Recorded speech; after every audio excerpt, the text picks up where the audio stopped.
Of our television audience who may have just joined us, I want to tell you that you are here with us at the Richard Nixon Presidential Library and Museum in Yorba Linda, California, with a program presented jointly by the National Archives, the Richard Nixon Foundation, and the Central Intelligence Agency.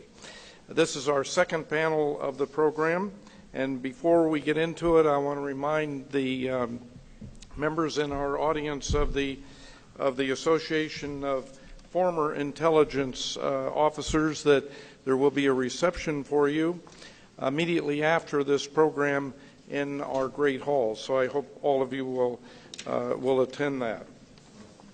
You have heard about intelligence in the 1973 Arab-Israeli war from the standpoint of the analysts, from their perspective. And now, in our next panel, we're going to hear about intelligence from the standpoint of the policy perspective. And our chair of that panel is Fred Hutchinson. Fred is a former CIA intelligence officer.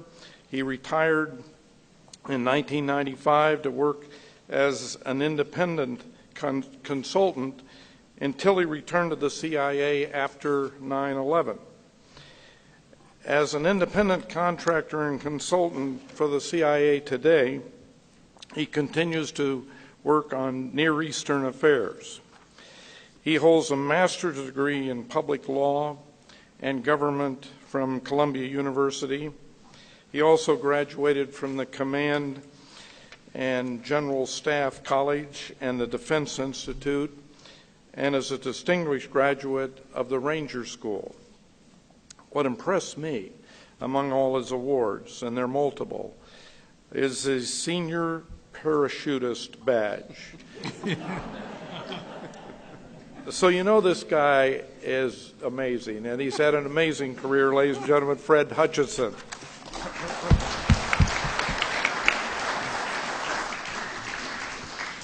Well, thank you.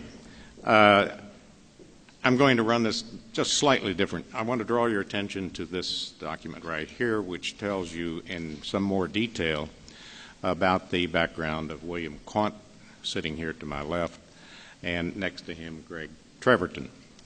And at the end, or in the middle there, is Emil Knockley, whom you became acquainted with in the last panel. Now, this segment is to talk about the policy perspective. And that's how I became involved in this event, the 1973 Arab War, or the October War, as I frequently referred to it. I lived in the Middle East before, during, and after the 1967 war. A few months before the 1967 war, I toured the Lebanon, Syria, Jordan areas and made some appraisals for my own purposes and my employers of the situation, growing unrest, growing unease. The war occurred, 67 war occurred, and then I returned, and this time for about a 3-week review in Israel of each of the major battles and discussions with the intelligence officers and the military commanders. I came away from that with a distinct impression that the Israelis were really on a high. They had surprised the Arab armies in the 1967 war, and they thought that all of the chaos that they created amongst the Arab forces was due to their inferiority of manpower, equipment, and leadership.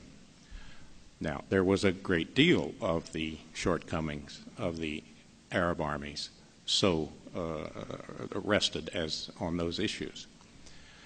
But the Israelis came away with a very exaggerated sense of themselves. I returned briefly to the United States in 1968, and I found that many of our military people, I didn't talk to many intelligence folk at that time, shared that same Israeli view of the Arab armies, and a rather short-sighted view of what the political strategy might be in the Arab world concerning Israeli occupation of land they had captured in 1956, and then having acquired additional land in 67. I went off then to fight a war in Vietnam, which was kind of my major occupation at the time, airborne infantry ranger officer. And then when I returned to Washington, I was assigned to the Pentagon partially on the basis of my Middle Eastern specialty, my Middle Eastern knowledge, travel, and experience there. The first thing I encountered was a policy issue. In the chairman's brief almost every morning, there was some intelligence and some policy issues presented concerning U.S. concern that it might be drawn into the increasing hostilities between the Israelis and the Syrians and the Egyptians on the new 67 borders. I had an idea, which I got the approval of the Secretary of Defense to follow up on, was to draw up a plan for disengagement of the forces and to provide each party with sufficient intelligence that they would have confidence that they would not be surprised by a secret military buildup on each side. So I developed that plan, took it over to the Assistant Secretary of State, Cisco, and from there to the NSC. It got to Henry Kissinger, and he thought, well, that's interesting, but I can't persuade these folks to do this, to disengage their forces and to quit sniping at each other. That's 1972. So in February of 73, sort of as a free-floating agent, I floated over to the CIA and joined the Office of the Director of Central Intelligence. And I took my little plan with me. And so I got over there, and the war happened. And you've heard quite a bit about that. My next role was, as that war ran down, was to resurrect for Dr. Kissinger the plan for the disengagement of forces. That got put into play in the diplomatic arena. Kissinger suggested and browbeat the parties into doing that. We tweaked the plan a bit. And he sent me off to sell it to the parties, which gave me an interesting experience to talk to President Sadat and Prime Minister Meir and various intelligence and Army people. The next thing that I got involved in was to propose to the director that we do a director's postmortem on the surprise. And you've heard all about the surprise. You'll find in the declassified documents the proposal, how we tend to do this report, postmortem on our intelligence failure of warning. You will also find in there a declassified version of the postmortem report, of which I was a co-author. So I got involved in this in an intelligence agency, but it started from a policy perspective. Now, having set that stage for my own involvement, I now want to move on and ask Bill Quandt, who's sitting here, who was in the National Security Council staff throughout this period, and who has a very distinguished academic career, as you can see in this bulletin. So, Bill, I would like to hear from you as to what some of this looked like from the NSC staff, 72 on through the war. Okay, thank you very much. It's been an interesting experience to be here today and to hear the producers of intelligence talk, because I was a fairly avid consumer of their products, and I had met some of them before, but not all of them. So this is kind of a 40-year later finding the people who were writing these memos that attracted so much of my attention during the war. I was, from 1972 on through the next 2 years, the deputy in the Middle East office working for Henry Kissinger and for the White House on Middle Eastern affairs.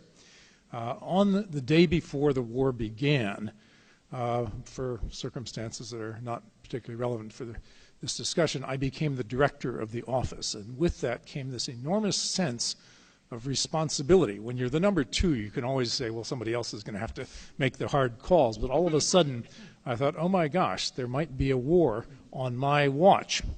Because there was actually a lot of detailed information that if you hadn't been through this 5 or 10 times before, and if you didn't have a framework to say, well, we've seen that, we've seen that, and we've seen that, it looked pretty alarming. The Egyptians were evacuating hospitals on the front lines. That didn't look too normal to me. So I got very nervous and started calling around to see what people in the various agencies that I dealt with were thinking, called CIA and INR and State Department and so forth. And the response was almost uniformly, we understand you're a bit upset. My colleagues, my boss's wife had just died and he had to be home with the kids, and so I had taken over. And I was upset. It was a very emotional time. And they said, we're watching the situation. And we've seen this before, don't worry. And I thought, well, that's not too reassuring, but I stayed on. And I also got one of these calls the next morning, but I'm not going to tell you about more phone calls. I want to instead reflect on what we can say that's of kind of general significance about intelligence and policy, because policymakers have to work with a lot of different streams of information, one of which is intelligence.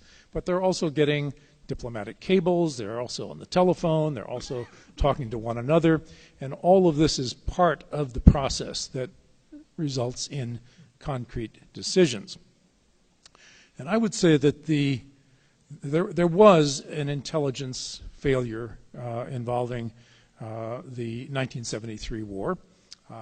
We didn't see it coming, certainly not in time to do anything about it. But it wasn't a classical intelligence failure in the sense of a lack of information. It was rather a failure of imagination. We couldn't imagine that something like this would happen. And I think the reason for that, and I think this went from the top, from the president on down, was that we had developed a way of looking at this region. We had a mindset, the term has been used and it's an important one, that was largely forged in the previous Middle East crisis. This is often very common. You look back to the most intense previous example, and that was the 1967 war, which the Israelis had won hands down very quickly, and had left an impression that they were amazingly competent and that the Arabs were feckless and totally incompetent. And I would say that it perhaps wasn't quite that explicitly articulated in anybody's mind, but it had left the impression that the Arabs can't do anything militarily to reverse this, and that the key to stability in the Middle East, and this was certainly Kissinger's view, is keep Israel strong so that deterrence will work. We know the Arabs are unhappy, that they're frustrated, they're angry, but until such time as they're prepared to sit down and negotiate and break with the Soviet Union, we just keep stability by maintaining the balance of power. And no rational Arab leader will go to war if he's going to lose the war. We've heard all that. And that was the mindset. And that's why we didn't pick up what were, in fact, quite a few signals that could have been interpreted more accurately. Now, I want to look at 3 specific aspects of the failure. Just briefly, the failure to foresee the war, even though we did have some good tactical intelligence and some very good human intelligence and some people telling us very bluntly it is going to happen. Second, there was a failure to foresee and to understand the oil embargo and its implications and how that would play out. And I want to say just a word about that because it actually is part of the 1973 war that most affected ordinary Americans. People woke up and thought, my gosh, a crisis in the Middle East affects my daily life. Few of you are old enough to remember what it was like to be in the gas lines in those days, and people didn't like it. The third issue I want to talk about briefly is the issue surrounding the ceasefire in place and the airlift to Israel. It's a little bit technical, but it was actually very important for a short period, and intelligence did play a role in the way that was handled. And the new documents, incidentally, shed a bit of new light on that. It's been a bit controversial, particularly I've written a version of it that Henry Kissinger doesn't agree with. And so there are different points of view on what happened. His, I must say, makes him look fairly heroic and puts the blame for certain things on the Defense Department, and I think that probably wasn't. The document supports his view. Yeah. Way to go. And then if there's any time, I might mention a word or two about the alert at the very end. So first of all, the surprise was not total. We had been, in some sense, forewarned, but we'd had a way of explaining away the warnings. Just the most relevant of them were that King Hussein had told us on several occasions that he had information from sources in Syria. In fact, he had the war plan, which he had given to us, and it was on file in the CIA. And he told the Israelis themselves, in fact, he went to Israel and met with Golda Meir in the spring of 1973 and said, there's going to be a war. And you may think they're faking, but they're not. And the Israelis, just as we, when we heard the report of this, said they're faking. They're trying to bluff us into launching a diplomatic initiative to get the Israelis to withdraw from the occupied territories, and it's nothing other than a bluff. But then we had a meeting between President Nixon and General Secretary Brezhnev in San Clemente, not far from here, in the summer, in which Brezhnev interrupted the normal routine and demanded a special meeting to talk about the Middle East. And he said, I don't know exactly when it's going to happen, but there is going to be a war in the Middle East this fall, unless we can do something to prevent it.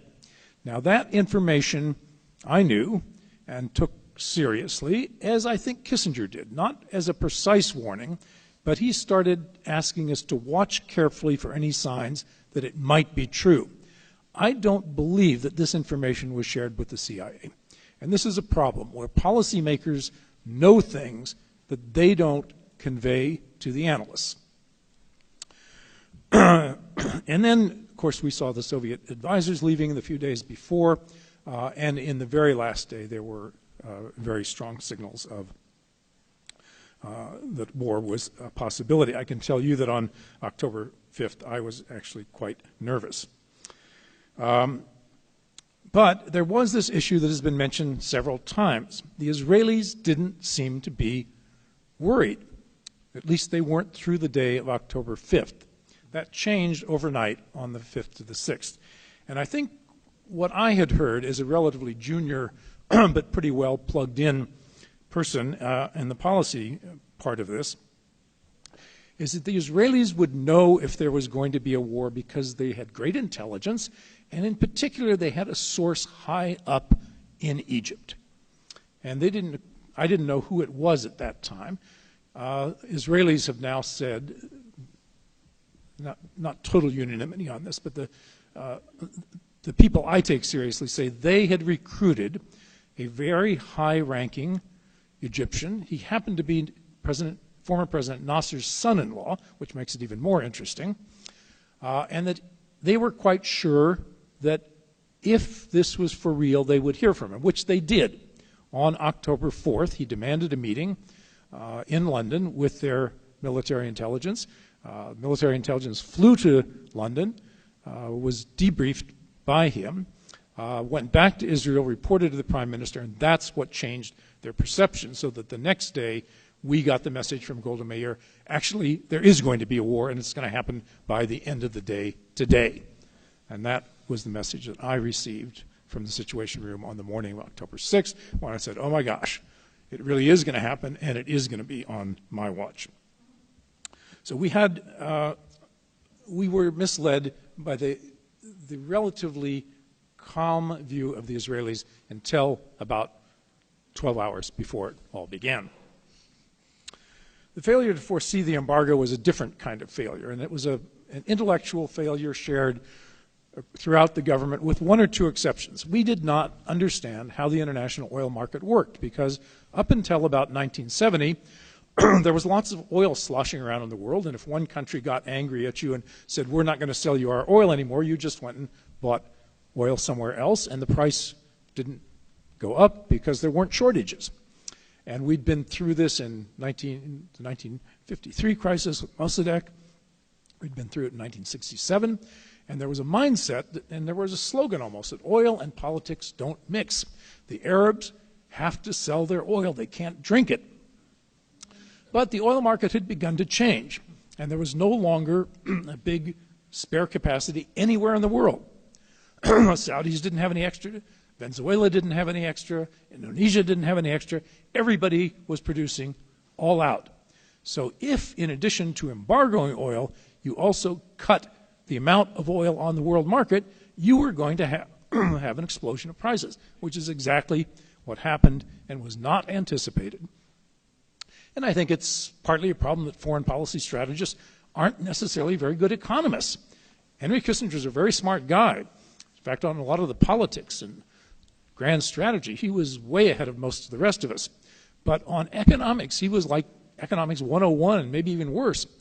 The one person in the room who understood this was Jim Schlesinger, who was a trained economist, who had studied oil markets. And I remember in the very first day, and I think it's in the documents we have, that somebody's trying to speculate about what does Sadat expect to get out of this? He's going to lose militarily. And Schlesinger says the only sense it makes is if he thinks that the Saudis are going to impose an embargo and cutbacks of oil. Now, this was about 10 days before they actually did it, but he actually saw that there was a possibility that it could be done, and that would help make sense out of what otherwise looked like an extremely risky strategy for Sadat. And, of course, it was part of the overall plan to bring oil into play.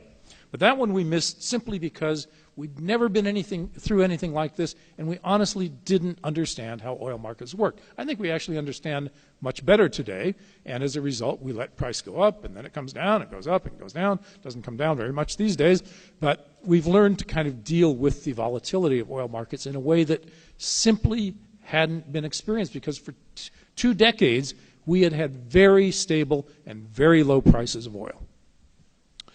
The third failure, not failure, but the third issue that I want to briefly discuss relating intelligence to policy had to do with a very delicate moment in the diplomacy where Kissinger and Nixon's kind of an absent figure in this. He's a little preoccupied with something called Watergate, but he's not completely absent. He doesn't meet with anyone other than Kissinger and 1 or 2 other people, but we have some of the records of Kissinger talking with Nixon, and it's clear that Nixon is giving direction. What they want to see by about October 10th or 11th is an early end to the war before it kind of gets out of hand. It was a little bit at a stalemate at that point. They wanted to end with U.S.-Soviet cooperation because they still valued détente, and of course there'd been nothing about oil up through October 11th. Now, the problem was that the Soviets were beginning to resupply the Egyptians and the Syrians, and doing it on a scale that looked large. We didn't know the content, we saw the planes going in. And the question came up of, should we immediately respond with an airlift of our own to Israel? And Kissinger's initial instinct was, not if we can get a ceasefire first. We've already told the Israelis we will compensate them for all the losses that they've taken, but if we can end this without directly intervening, it would be better. And so we got the Israelis, under, I think, a little bit of pressure, to accept the idea of an immediate ceasefire in place. They weren't happy with it, but they agreed to it. And the Soviets told us that Egypt would agree as well. And Egypt didn't. Egypt turned it down, and that was what triggered our decision to go with the full-scale airlift, which President Nixon said, if we're going to do it, let's do it all the way. Make it as big as you can, because we'll get as much blame for doing a little one as we will for a big one. Now, we could not have fine-tuned that diplomacy, which ultimately didn't work, although if it had, I think it would have been a better outcome to the war than we got, if we hadn't known that on the ground the military situation had reached this relatively delicate point where a ceasefire in place might be a possibility. And I think that's where the daily intelligence by then was actually quite good on what's happening on the battlefield and who's got the upper hand and how vulnerable are the Israelis and so forth. So even though that particular initiative failed, we could not have played it as finely in terms of just judgments about almost hour by hour what was possible had we not had good tactical intelligence. Finally, on the alert, which you recall we negotiated a ceasefire in place, the Israelis actually violated it, and the Egyptians got quite hysterical because they were about to lose an entire Third Army Corps, which is what, about 45,000 armed men, which would have been a disaster for the Egyptians. On the morning that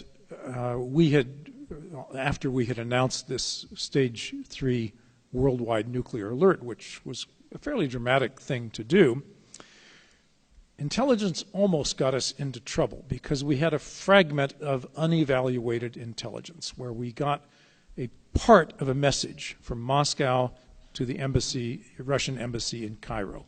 Sometimes you can just decode a little bit of a message, and a little bit of it said, Soviet troops arrive Cairo 3 p.m. And given our fear that the Soviets were going to send troops in to enforce the ceasefire and the threat that Brezhnev had made that they were going to do that, and the fact that all of their airlift was back in Russia and they had 7 airborne divisions on alert, Kissinger turned and said, that's it. They're going in. And he turned to me and one other person and said, you figure out where we go in, because if the Soviets send troops to the Middle East, we have to send troops to the Middle East. And he walked out of the room. I thought, oh my God, this is getting very, very serious and dangerous. An hour later, he came back and said, forget it. He said, I've talked to Dobrynin. It's a misunderstanding. I forgot that we had agreed that 30 Soviet troops and observers, military observers, were going in to observe the ceasefire, just as we were going to send 30 of our unarmed observers to observe the ceasefire. And that's all it's about. And fortunately, we had another way of checking what this was about. But intelligence can sometimes inform you. It can also sometimes mislead you. Okay, I'm going to sum up by saying one last thing. He said, I don't think that the documents that have just been released radically change anything in our understanding about this crisis, partly because it's been written about a lot. There have been previous releases of documents. But if you are interested in the policy process, the minutes of the Washington Special Action Group meetings, which are now all in there, including ones that I wasn't even allowed to go to as the staff member. They had a lot so-called principals only. For the first time, these are now available. And those are really interesting. We also have the tapes of Henry Kissinger's phone conversations with the president, with the Israeli ambassador, with his Soviet ambassador, which are extremely interesting. What's missing, and probably will be missing for quite a long time, is the little bit of an overtone of a nuclear shadow in this crisis.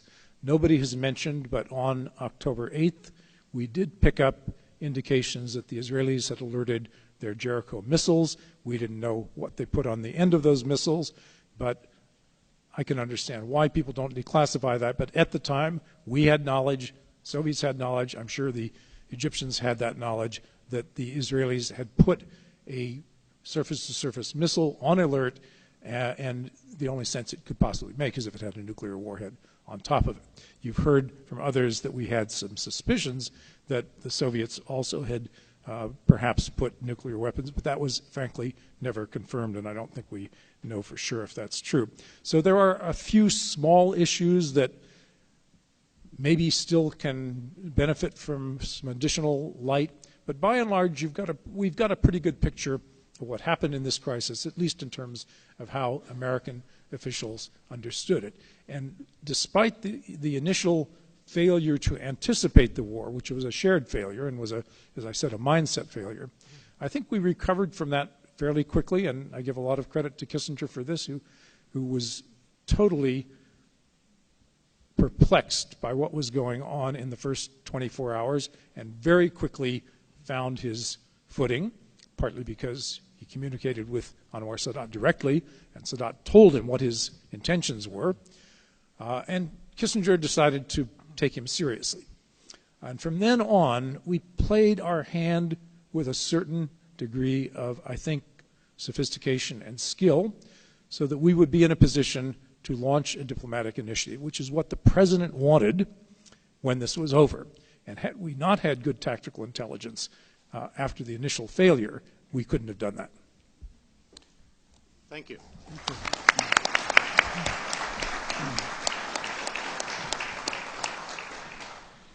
Next, we'd like to have a few more remarks from Emil Nachli, whom you met at the last panel. And then anticipating where we'll go from there, we'll move on after this, these comments on the policy aspects to Greg Treverton, who's going to give us a review of the issues that have arisen since '73, of the issues that were well illustrated by all this previous discussion. So, Emil? Thank you, Mr. Chairman. In the 70s and 80s, I worked as in a private capacity as a consultant with policymakers on two specific issues. One was the West Bank and Gaza and the PLO leaders in Jerusalem, like Faisal Husseini and others, and the relationship between them and PLO in order to facilitate that peace agreement ultimately. And the second was the first few years of the Iran-Iraq war in Iraq, where I went there several times to talk to Iraqi leaders, Iraqi intellectuals, about their changing attitudes, not only just toward Iran, of course, but basically toward the U.S. And, of course, in 84, 83, 84, we reestablished diplomatic relations with Iraq. And then at the end of that decade, early 90s, when I went to the agency, I made the migration. Contrary to most senior people in government, they usually go to academia after they have an illustrious career in government. I did it the other way, and that migration really was a very beautiful experience because of that expertise in those areas outside government and then in government. So when I started there as a scholar in residence, the DCI passed through my office, and he said, "What is this scholar in residence? What do you do?" I said, "Well, I sit, I talk to analysts, I brief policymakers, I look at our intelligence research program for the year, and I write." And he said, and we pay you for that? I said, "Damn right, Judge, you do." And then we started basically helping to build that type of expertise in the region.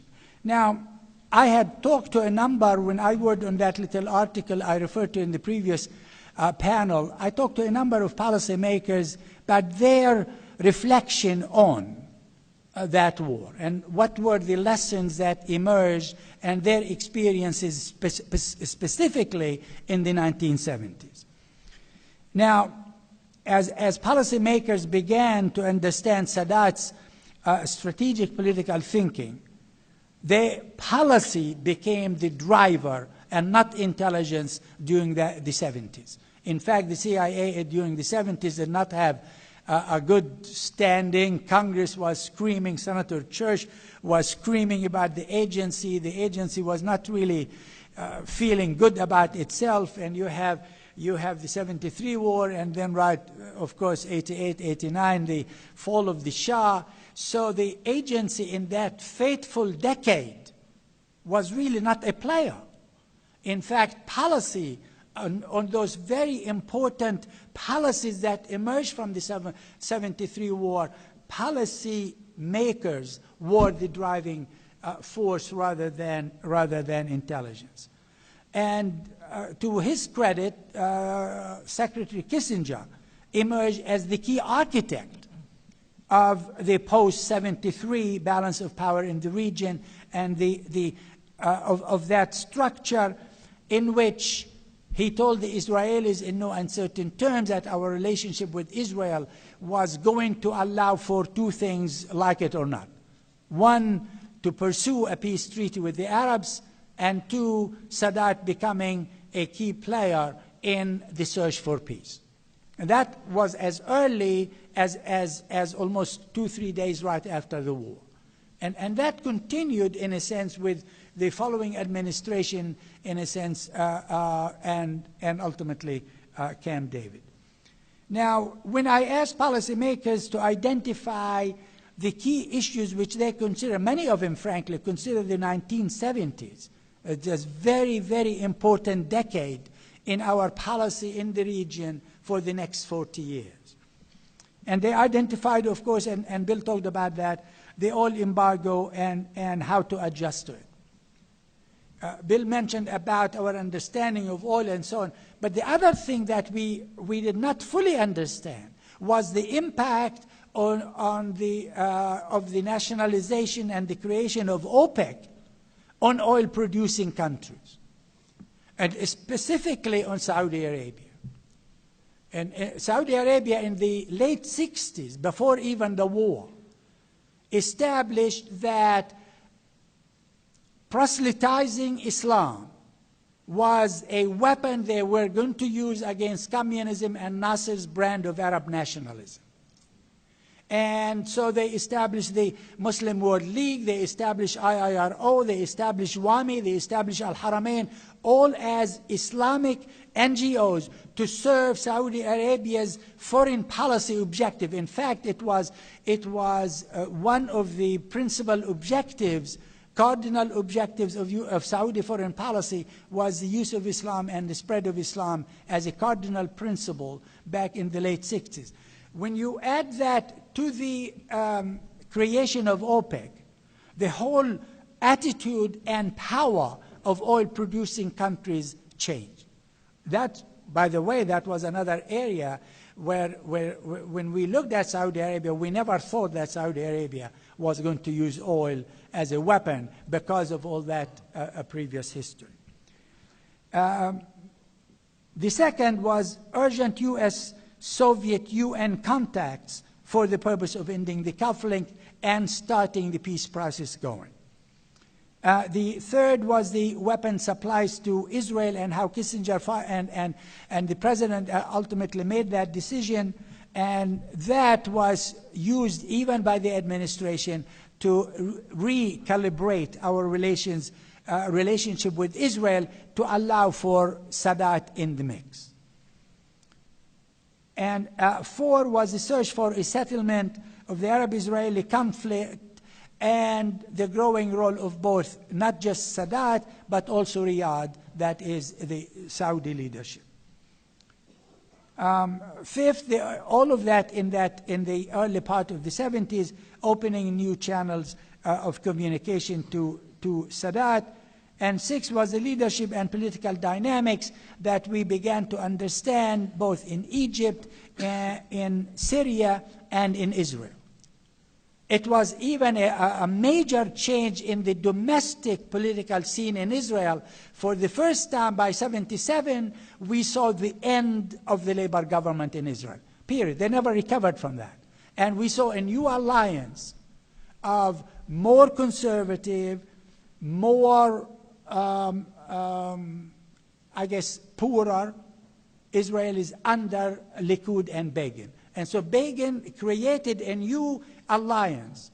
We had been used to Labour and, in a sense, almost kind of European way of thinking. Now we began to see a new way of thinking in Israel under the new government, which, in a sense, has continued throughout. Then we began to also understand the ascending role of Saudi Arabia. I mean, the joke was that Kissinger's road to Jerusalem went through Riyadh. And that was because of the growing role of Saudi Arabia. And in a sense, all of those policies that began to take root in the 70s almost governed our relations in the region for the next 40 years.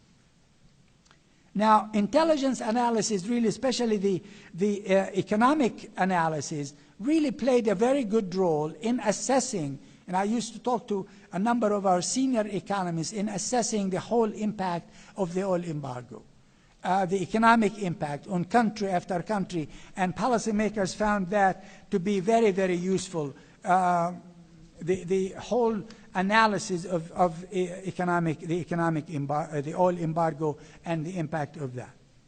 Now, in talking to policymakers after the 73 war, I came up with a few lessons which they themselves, a bunch of them, identified. One was Sadat's interest in waging a war with a political end in mind. That was a lesson that they said, you know, we have to learn more about it. And in a sense, using war as a diplomacy by other means, we did not think that Sadat was really at that level pushing for those four political goals. That is ending the occupation, reopening the Suez Canal, resolving the Arab-Israeli conflict, and establishing closer relations with the U.S. The second lesson they identified was this denial and deception as being very critical factor in reading a leader's intentions. The third was before the war, the Saudis did not, as Bill indicated, view oil as a weapon, as a political weapon, but in fact they reached that decision right during the war, especially after the airlift to Israel, and they began to use oil as a political weapon. And again, that was, we thought that was unlikely because of their position on Islam and against Arab nationalism. The last point I want to make was that the 73 war really sowed the seeds for fundamental changes that rocked the region for the end, not only through the end of the decade, but through the end of that last century. I think as a parting thought, I would say that despite our intelligence failure to anticipate Sadat's war moves, the major policies that were adopted in the 70s have had a huge impact that we are still talking about today. And in a sense, what drove those policies in the 70s were policymakers rather than intelligence analysis. Thank you.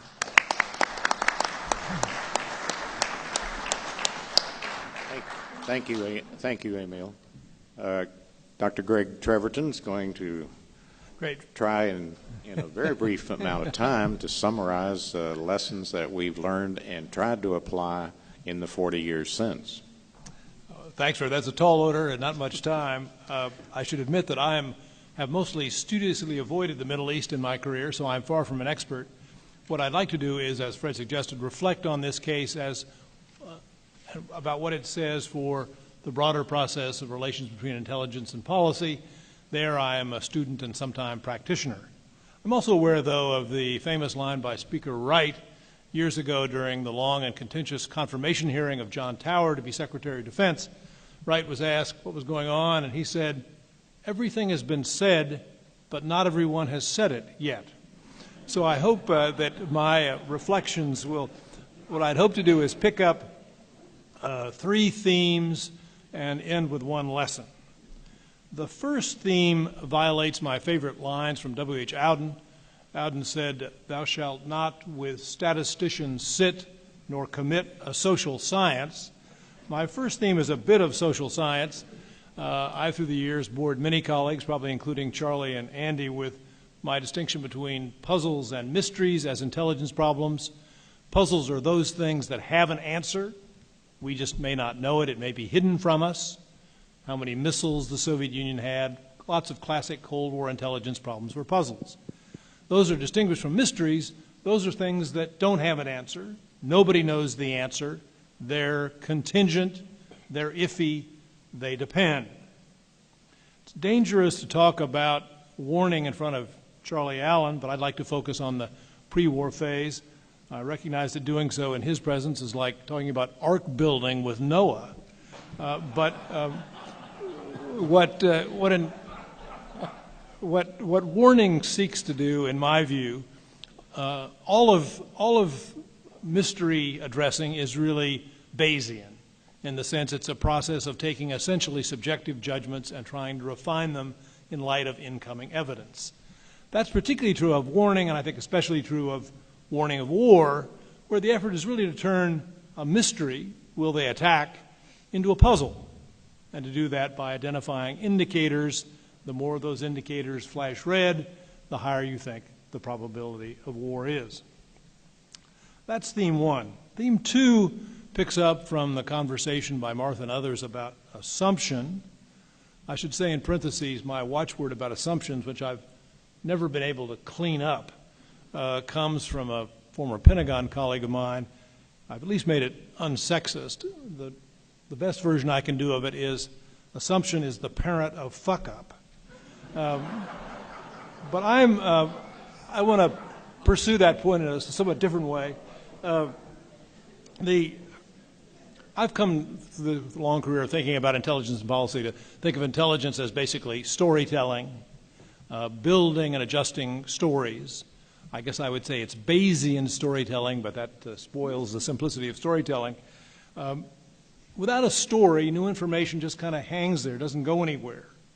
On the other hand, if the story becomes too widely believed, too firmly believed, it cuts off information.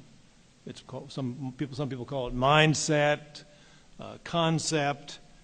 It tends to be at the root of most things we call an intelligence failure. So story is critical. Theme three is in some ways the opposite of a lot of our conversation today. I'm struck in this look at this case by how the intelligence was not too bad, it was too good. There was almost too much of it. All of the efforts of deception we've talked about, and Bill cataloged all the things on the other side that could have been indicators. Israel is obviously a big piece of it. Our relative deference to Israeli views, they should know their circumstances better than we do.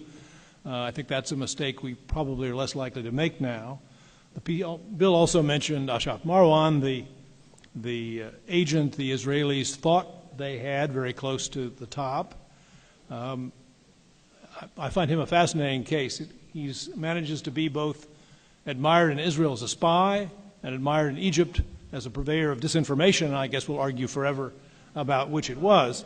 But as I read the case, he reinforced the story. The story here was Sadat won't start a war he can't win. And Marwan, as I read the case, reinforced that story because from him the Israelis heard about Sadat's military disadvantages. He's worried about Israeli air superiority, and until he gets longer-range fighters and better Scuds from the Soviets, he won't attack. So while he may have warned at the very 11th hour or 12th hour, for most of the case, it seems to me, he reinforced the story until Israel, and by extension us, saw the Soviets providing those things to Egypt, there could be no war. The lesson I draw from this is, in some ways, the stronger and more pervasive the story, the more important it is to look at what evidence you have. Most of the time, I think American intelligence is too focused on collection and information and not enough on thought.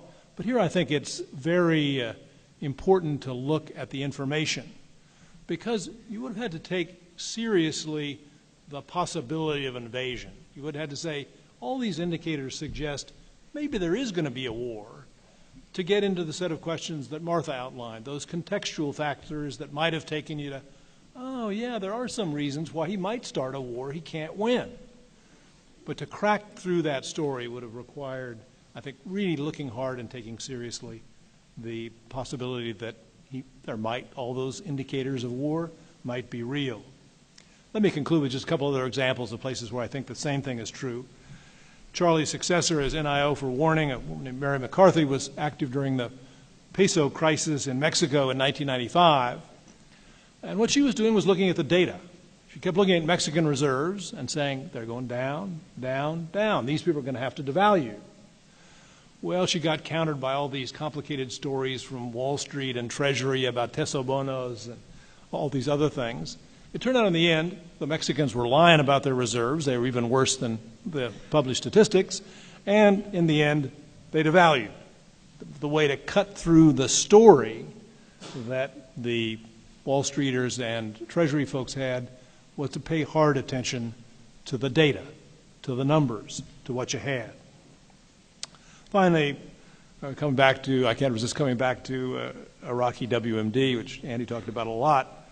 I'm a rather an admirer of Don Rumsfeld, but whatever you think about his line about the absence of evidence is not evidence of absence, it's a clear statement of anti-Bayesian position, right? Because in a Bayesian sense, every day that the inspectors didn't find anything, we should have raised, in a Bayesian sense, our subjective probability that he didn't have any. So while Don is admirable on many fronts, as a Bayesian he's not, but it illustrates the challenge. In that case, the mindset was so pervasive, the story was so strong, even held by governments that weren't going to go to war or people that thought the war a bad idea like me. Very hard, but it does seem to me it takes us back to the importance of really focusing on what data there is available, all the more so the stronger the story at play is. Thank you.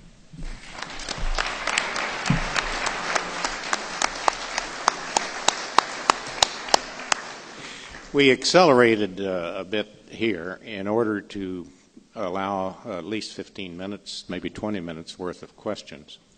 So whoever has the microphone, are there any hands? Do you see something there, Ian? Got a question right here in the middle. Raised in the energy business, and energy question. This is important. It might have a lot to do with defusing the Saudi issue. Should oil fall with some new formations we're working in the States to, say, $55, maybe even 50, but possibly 60 as well, what impact would that have, Emil, possibly, on the strength, the roots of the Saudis and all their Wahhabism and all that sort of thing? Well, that's an important question that also was raised in Global Trends 2030. One of the points that was raised there was about the future of energy, and particularly the changes in the prices of oil. Now, the question of Saudi Arabia, we've discussed that question at length, but was not included fully in GT 2030. What he's referring to is an unclassified view of the future prepared by the National Intelligence Council, and that unclassified document, I believe, is on dni.gov or cia.gov, one or the other. Yeah, thank you. Most now recent reports point to Saudi Arabia that by 2028, and this is 2 years before even 2030, that Saudi Arabia would become a net oil importer. If that is even extremely exaggerated, there is more consensus that Saudi Arabia by 2028 would become a very, very small oil exporter. The reason is that they would need 8 to 9 million barrels a day for domestic consumption, power generation, and desalination. Now the question is, if funds begin to decrease, would Saudi Arabia by then be able to spend, as they did last year in 2011, $133 billion to silence their opposition at home? That's a key question. And secondly, for the U.S., would they, especially if the U.S. and Iran reach some sort of a settlement of this issue, would the Saudis continue to need large amounts of weapons and weapon systems from the U.S.? And thirdly, would Saudi Arabia, since the proselytization or dawah of Islam has become a key principle of their Saudi policy, foreign policy, would they have enough funds to continue to fund these activities worldwide? So these are three very important questions, even aside from a drop in the price of oil. Next question. This question's right here.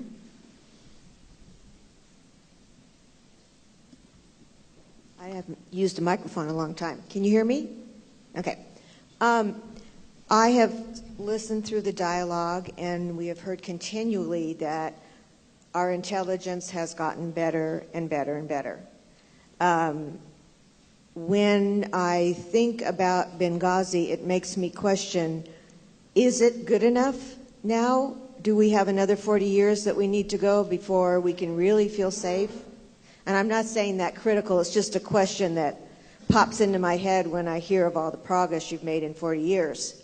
Did it stop in 2010, 11? I mean, where do we need to go here? I'm not sure that Benghazi is a test of a decades-long slow improvement.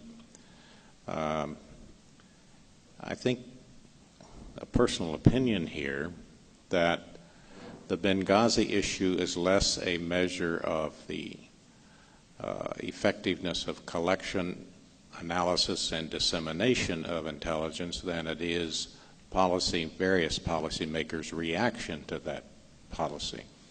I think that the hearings, the public hearings in Congress, pretty much settled on the fact that at least 3 subordinate levels of state in the Bureau of Diplomatic Security decided, perhaps in a very short-sighted way, that our budget had not allowed for increased security in Benghazi and Tripoli.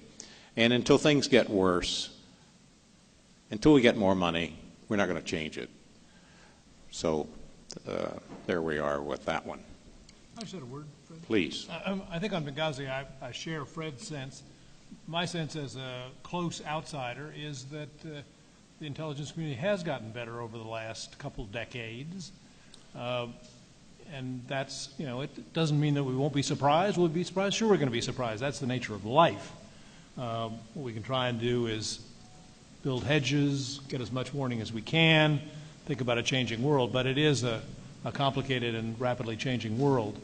The point I guess I would make, though, is on the other side is that we've been through now, a dozen years when intelligence has been really very dominated by warfighting. And that does leave us in a position where questions about can we understand these deeper mysteries of where Arab Spring is going, where China is going, are we building that kind of capacity in the intelligence community? The answer is for the last decade and a half we haven't really, and that's a challenge before us. Another question. I can't see against these lights. Perhaps over here, Ian, you have a microphone. You've got a question here. Yes, it's kind of, I don't know how to... No, you're going to have to speak directly into that mic. Okay, sorry. What I'm concerned about is on the East Coast, well, we have the British Petroleum leak, the oil leak, and then I'm worried about Japan, the nuclear problem we have there. So we're basically in the middle, the United States, but it's affecting the whole world. What I'm curious about is how come we're worried about the cost of oil? What should be a concern of the cost of oil when we've got a worldwide problem with the water? What are we going to do about the oceans? I'm just curious, why is it a matter to everyone else to be worried about the cost of oil? Well, that's going to be it's a rather difficult question to weave into this particular discussion. But as the price of oil goes down, perhaps there's going to be less fracking, if that's your particular issue. I'm not sure that I have a direct connection to the level of the ocean at the moment, but let's hold that off until we get another conference on some of these global economic and environmental issues. Do we have another question back here? Mr. Hutchins, right here in the back. All right, question for you guys. I'll lighten it up for you and make it a little more theoretical. How difficult is it for you, the policy analyst, to believe the data collector, the information that you're getting from him? Is it difficult to switch your mind over and actually believe face value what you're seeing from a collection standpoint? How does he cope with his own mindset? Let me take a try at that. I mean, I think there is a certain kind of information that you take very seriously, and it tends to be of the more technical variety, which we're actually pretty good at now. We get overhead pictures that are just as good as you can get on Google Earth, which is pretty good. That didn't exist 40 years ago. So, you know, pictures, and we intercept a lot of stuff, and you get to read people's mail, and you take all of that pretty seriously. The problem is, it often doesn't answer the question that you're most interested in, which is, what's in the back of their mind? Or, what do all the people whose mail we're not reading, like we did read the Shah's mail and his, you know, communication with his ambassadors, and he thought everything was just fine on the eve of the revolution. What we weren't reading was what ordinary Iranians were thinking and feeling. And so there are certain kinds of knowledge you want to know that the intelligence people don't know, what's really going on in Saddam Hussein's mind, and nobody else knows. And the people around him don't know. And so, as Greg said, those are the kind of things you really want answers to, but you have to have a very high level of, high standard of veracity for anything people tell you. Oh, I know what he has in mind. Well, how do you know it? I mean, none of us knows how to read other people's minds. And often that is really what you want to know. So I would say, yes, you get kind of hooked on the technical stuff. And that you take very seriously. But before going to Camp David in 1978, we got so-called psychological profiles done by quite competent people about Sadat and Begin. By that time, I had met Begin and Sadat. The analyst never had. I must say, I didn't read it with a great deal of interest because it didn't tell me anything that I really wanted to know. What's their strategy going to be? It told me a little bit about their childhood. Most of that I knew. But I had actually spent hours and hours and hours in meetings with them and thought, actually, I probably have a better sense of what these guys are like and what they're thinking than the analysts. So you get fairly discriminating about, yes, this is a good category, and you kind of know the people doing that, and other things where people are feeding you. And you'll get this out of the documents if you have the patience to read them. A lot of them you'll read through and just say, gosh, why would anybody pay any attention? This is just summaries of conventional wisdom. And it goes over and over and over. It's always the same. And that stuff you get pretty uninterested in very quickly as a consumer. Mr. Hutchinson, we have the next question right here in the middle. Good evening, gentlemen. I just want to ask about something that you guys mentioned earlier about that this was a failure driven by policymakers as opposed to intelligence analysts. So my question to you guys is, do you feel there has been any changes as far as the story being told by the analyst? Are the policymakers now telling their stories to the analysts as well to get a better picture of what's really going on? Or is this still like an ongoing issue where policymakers know certain things that analysts don't and they just don't share it with the analyst? And a second question, sir, Mr. Treverton, what is this banzai sentence you were talking about? If you can elaborate on that a little bit. Thank you. Banzai. I'm sorry. Thank you. On the first question, I think all of us would think that the failure in '73 was one shared by intelligence and policy, that they all believed the same story, and it was hard to break through that story. If you mean story not in the capital S sense that I've tended to use it, then I think some of the things we've talked about have gotten better, but it's still the case that policy is not very good at debriefing intelligence when it has meetings. So you get leaders that are always saying to intelligence briefers, well, that's not what he said to me. I talked to him 30 minutes ago. Or if you only knew. If only you knew. So and that's worse the more contact is going on. It's one of the reasons that negotiations are often hard to support, because the negotiators feel they know better than any intelligence analyst what's happening. They may like anecdotes or tidbits or bits of biography of their counterparts, but aren't likely to look for intelligence other ways. The Bayesian sense, Bayes is a Bayes theorem. It's a mathematical theorem, but I mean it in the sense of adjusting essentially subjective probabilities with evidence. So if you flip a coin, your starting probability is that it's going to be equally likely to come up heads and tails. You get 2 heads in a row, doesn't change that much. 3 heads in a row, you begin to doubt whether it's a fair coin. 5 or 6 and 7, you begin to say, this may not be a fair coin. So that's the process, basically updating what are essentially subjective assessments around these mysteries as new evidence comes in. So in the WMD case, every day the inspectors didn't find WMD. We should have been more willing to entertain the proposition that there weren't any to find. But that ran into the big story, the capital S story about Saddam Hussein. May I say a word? Please. The agency has improved significantly in terms of the analysis, especially since the infamous curveball case with the Iraq War. And that is now, you have to assess the source, the access, the information, the knowledge of that person, how close that person is to the source, and these were generated since curveball. And so now, when you write something, you have to say, and you make a judgment, not only the level of confidence, which we've always had to do that, but now, if you are quoting a certain source, you have to say the type of access that source has, the type of knowledge. If you have a source reporting on physics, and that source doesn't know a thing about physics, well, then you have to question the source. And so not only the access, but also the knowledge that that person has. And so that's really developed more clearly and as systematically since the Iraq War. We have another question? Mr. Hutchinson, right down here to your left.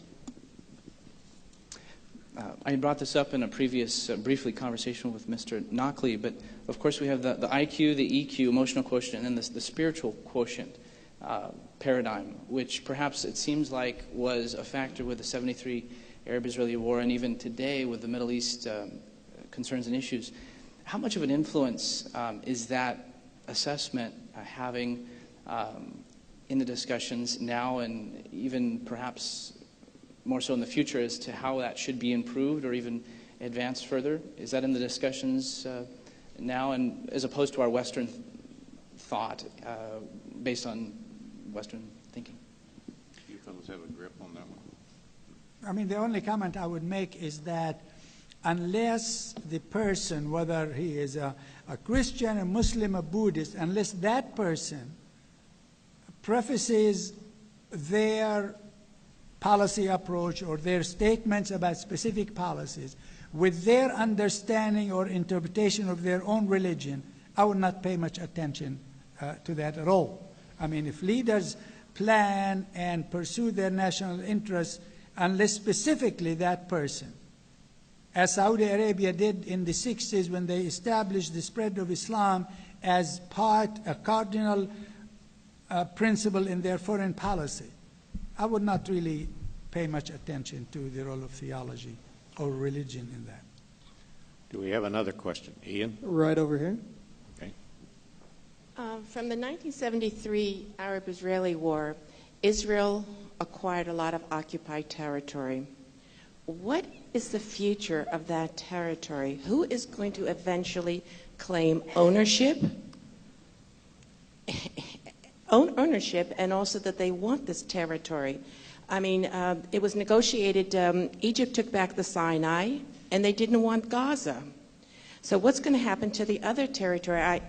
From all my readings, I think Israel is willing to negotiate those territories and wants to give up, I don't know how much, maybe all of it, to be negotiated, but I don't feel like there's any takers. Is this like a ping pong ball, or is it actually, what's going to happen to it Let in me the give near you future? a couple of overly simplified points. First of all, the United States position is that the continued occupation of territory conquered in war is a violation of international law, and we do not recognize Israel's rights to continue to occupy that territory. It's a legal position. The United States government position also has been for years that if the two parties, the Palestinians and the Israelis, can come to an agreement on land swaps or just give up some land, whatever they agree to, we will honor, we will support them in that agreement. You fellows want to add anything to that? I think if we knew the future, we'd be laying big bets. Yeah. This is probably worth another conference, not I not think the tail end of it. there's a lot more to be said there. And if you want to get a better feel for that, read the English language Israeli press, and you're going to find that the Israeli press presents a different national perspective on the issue of, quote, in Israeli terms, should we continue to hold this land or not? There seems to be more of a view in this country that is sympathetic to an Israeli trend to hold on to the territory. You won't find that in a wide variety of Israeli press. It's as if they have a better view, I think, of their country than many of their sympathizers here do. Another question? Ian? Right. We have our Right over final here. question, if we can make it a quick one, right over here to your left. Yes, we're about at the end, so let's make this the final. It should be quick. On the Egyptians were in control or doing very well for about the first 10 days or so. That flight of the SR-71 gave you, I think, the first real look at what was happening along the canal. Is that information directly exchanged with Israel, and did that turn things the other way? Well, in terms of sharing information, if information is shared for our national interest, that doesn't mean we share everything. In that case, unless someone has a sharper recollection of it than I don't know that we shared all of those pictures. I think we shared some information from it. I think we also discussed that information with the Egyptians, as I recall. Just a quick answer is the fate of the Egyptian forces in the Sinai was probably determined on October 13th, when for the first time Egyptian tank formations moved out of the protection they had under the missiles along the canal and moved deep into the Sinai in an offensive meant to take some pressure off the Syrian front, where the Israelis were really mopping up. And at that point, they lost hundreds of tanks almost immediately. And at that point, the Israelis realized that they had an opportunity to drive them not only back, but also to break through their lines. And that happened before the SR-71. It happened actually before the first American airlift equipment had arrived. So although the Egyptian story tends to be that their near defeat in Sinai was caused by the airlift and perhaps sharing of intelligence, the truth is that they took a risk. They went out from under the cover of their surface-to-air missiles, and they got clobbered, which is the old model of Israel does very well in the air against tanks that aren't defended by surface-to-air missiles, which was the experience of 1967, and it was repeated in Sinai once they made their offensive move. That's what really happened. Well, that wraps up this section, and I think it's time to thank my colleagues here for their contributions, and thank you for your questions.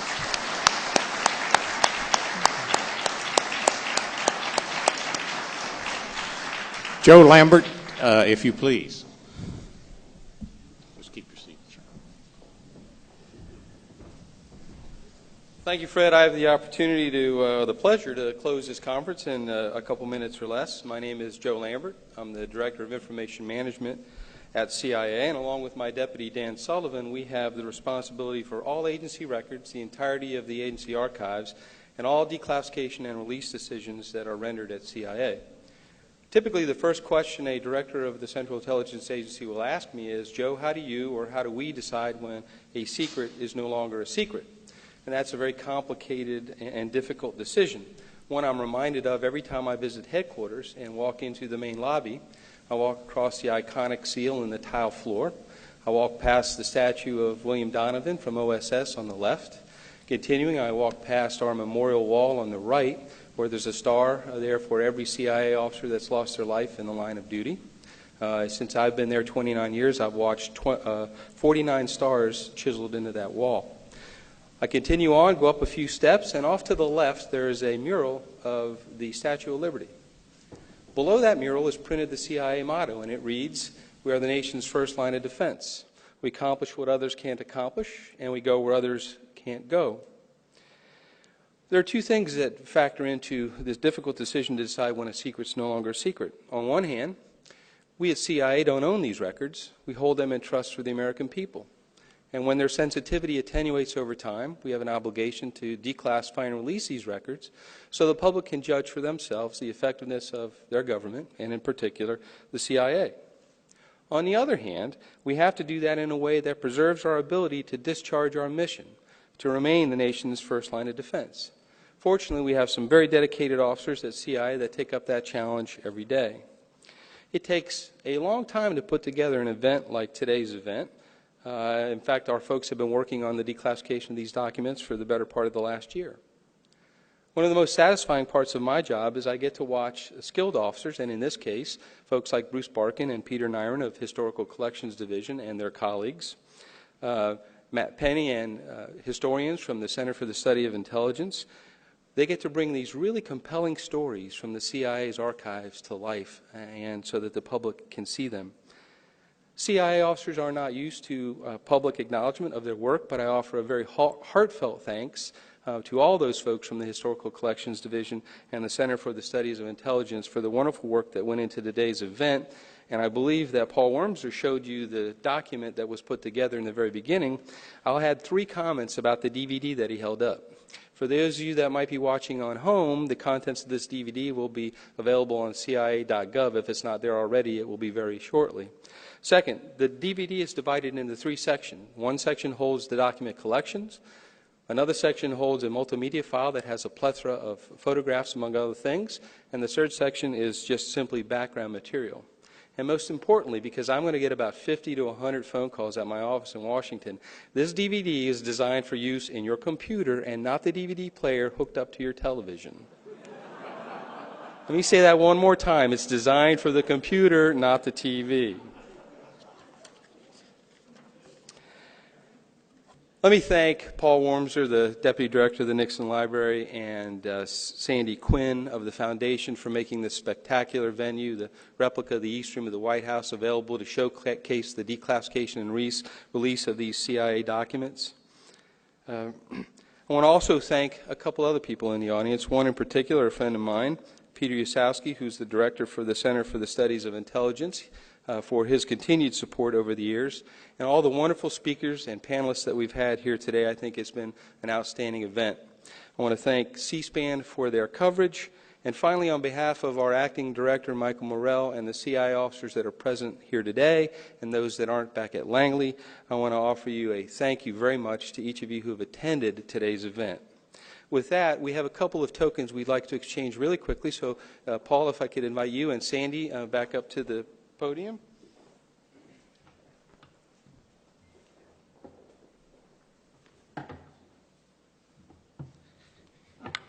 It is a little lucite block of what you actually see on your screen here. So, thank you. Thank you very much. Yep. Sandy, thank you. Thank you. And we have one more for Affio. And could Dane from Affio please come up, the Association of Former Intelligence Officers. They are constantly supporting these events, so we actually have one for him as well. Sorry.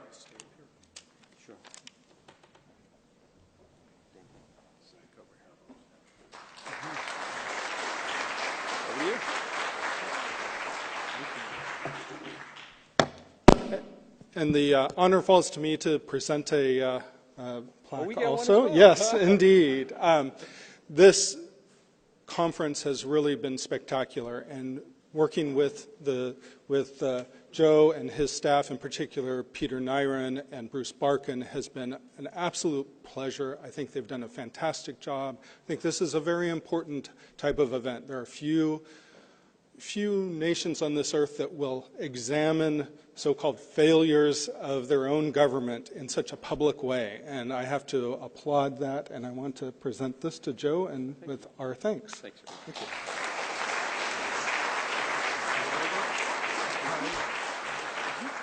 That concludes our afternoon, and all of you are invited into the main lobby where we'll have a brief reception. So thank you all for coming.